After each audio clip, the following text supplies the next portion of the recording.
జాషువా గారి విభాగము 2 చెప్పుకుందాం. జాషువా గారి తొలి రచన ఏది అంటే కుశలవోపాఖ్యానం. కుశలవోపాఖ్యానం అది ఏ ప్రక్రియలో ఉన్నది అంటే ఒక గద్య కృతి. జీవుని వేదనకు సాక్షిభూతముగా నిలిచే జాషువా గారి కావ్యం ఏంటయ్యా అంటే గబ్బిలం.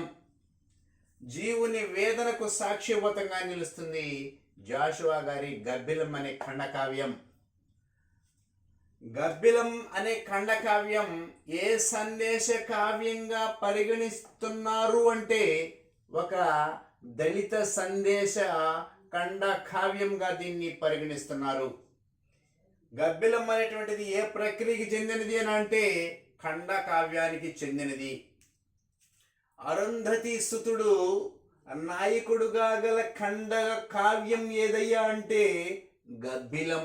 గబ్బిలం కావ్యంలో ఉన్నటువంటి నాయకుడు ఎవరయ్యా అంటే అరుంధతి సుతుడు.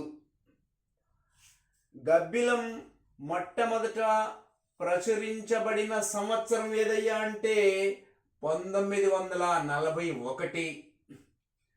జాషువా తన భార్యకు అంకితం ఇచ్చిన ఖండ కావ్యం ఏది అంటే కొత్త లోకం.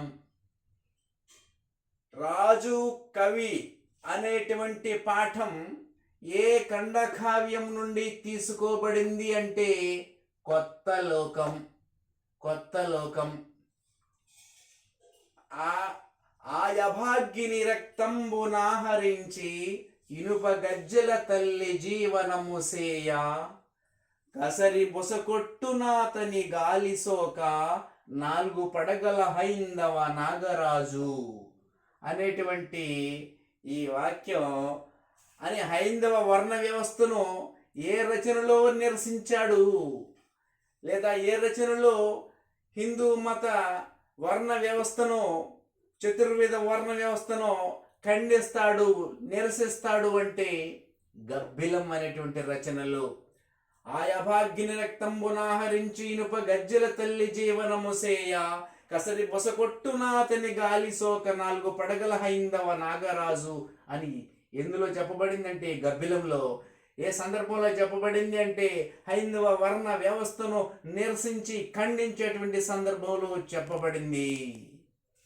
జాషువాతో కలిసి జంట కవిత్వం చేసినటువంటిది ఎవరయ్యా అంటే దీపాల పిచ్చయ్య శాస్త్రి అని గుర్తుపెట్టుకోండి.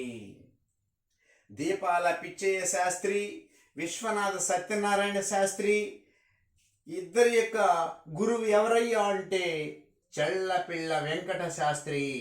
చల్లపిళ్ళ వెంకట శాస్త్రి ఎవరయ్యా అంటే తిరుపతి వెంకట కవుల్లో ఒకరైనటువంటి చల్లపిళ్ళ వెంకట శాస్త్రి. జాషువా కాలికి గండ పెండేరమును తొడిగి సత్కరించినది ఎవరయ్యా అంటే చల్లపిళ్ళ వెంకట శాస్త్రి.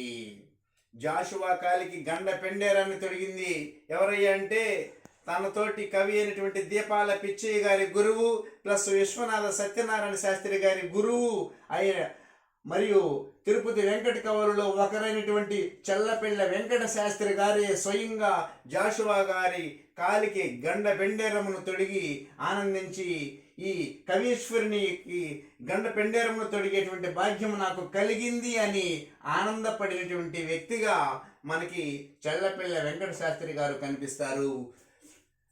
సబ్స్క్రైబ్ చేయండి, లైక్ చేయండి, షేర్ చేయండి. ధన్యవాదాలు.